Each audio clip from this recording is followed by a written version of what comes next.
Control ತಪ್ತಾ ಇದೆ Yatnal versus Vijayendra ಬಣ ಸಂಘರ್ಷ. ಯತ್ನಾಳ್ಗೆ ನೋಟಿಸ್ ನೀಡಿದ್ದಕ್ಕೆ ಶಾಸಕ ಬಿಪಿ ಹರೀಶ್ ಆಕ್ರೋಶ ಹೊರಹಾಕಿದ್ದಾರೆ.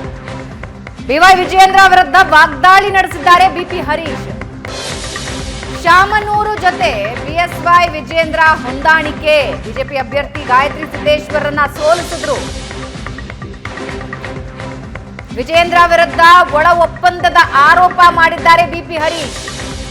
ಸಚಿವ ಮಲ್ಲಿಕಾರ್ಜುನ ಕಾಡು ಪ್ರಾಣಿಗಳ ಬೇಟೆಯಾಡಿದ್ರು. ಮಲ್ಲಿಕಾರ್ಜುನ್ ಜೈಲಿಗೆ ಹೋಗೋದನ್ನ ಬಿಎಸ್ವೈ ತಪ್ಪಿಸಿದ್ರು. ಬೊಮ್ಮಾಯಿ ಕಾಲದಲ್ಲಿ ಬಿಎಸ್ವೈ ಪ್ರಭಾವ ಬಳಸಿ ಬಿ ರಿಪೋರ್ಟ್ ಸಲ್ಲಿಸಿದ್ರು. ರಾಘವೇಂದ್ರ ಗೆಲ್ಲಿಸುವ ಮೂಲಕ ಶಾಮನೂರು ಶಿವಶಂಕರಪ್ಪ ಗಿಫ್ಟ್ ಕೊಟ್ರು. ಯಡಿಯೂರಪ್ಪ ವಿಜಯೇಂದ್ರ ಕಾಂಗ್ರೆಸ್ ಜೊತೆ ಮ್ಯಾಚ್ ಫಿಕ್ಸಿಂಗ್ ಮಾಡಿಕೊಂಡಿದ್ದಾರೆ. ವಿಜಯೇಂದ್ರ ವಿರುದ್ಧ ಶಾಸಕ ಬಿಪಿ ಹರೀಶ್ ಗಂಭೀರ ಆರೋಪ ಮಾಡಿದ್ದಾರೆ.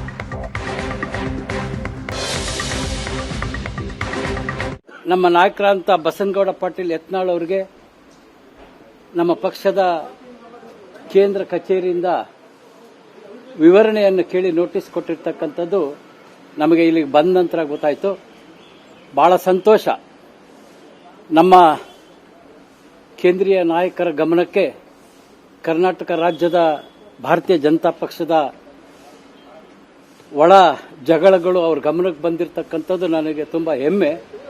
ಈ ಸಂದರ್ಭದಲ್ಲಿ ನಾನು ಕೂಡ ಒಂದು ಪ್ರಶ್ನೆಯನ್ನು ಕೇಳಲಿಕ್ಕೆ ಇಚ್ಛೆಪಡ್ತೇನೆ.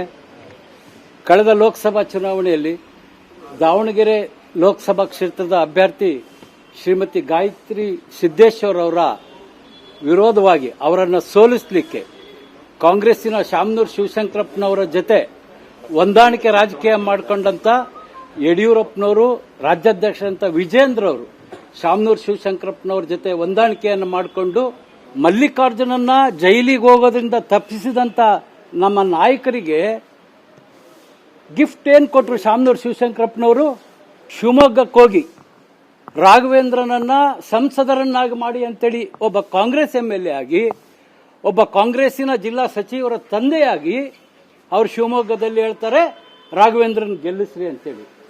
ಇದು ಕರ್ನಾಟಕದಲ್ಲಿ ಹೊಂದಾಣಿಕೆ ರಾಜಕೀಯ ಅಲ್ವಾ? ಇದನ್ನ ಬಹಿರಂಗವಾಗಿ ಮಾಧ್ಯಮದ ಮೂಲಕ ಹೇಳಿದಂತ ಸಂದರ್ಭದಲ್ಲೂ ಕೂಡ ಇವತ್ತು ಯಾರೂ ಕೂಡ ನನಗೆ ನೋಟಿಸ್ ಕೊಟ್ಟಿಲ್ಲ. ಯಡಿಯೂರಪ್ಪ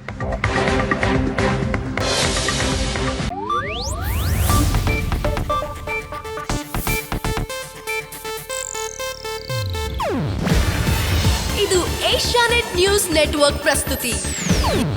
ನೀವು ನೋಡ್ತಿದ್ದೀರಾ ಏಷ್ಯಾನೆಟ್ ಸುವರ್ಣ ನ್ಯೂಸ್.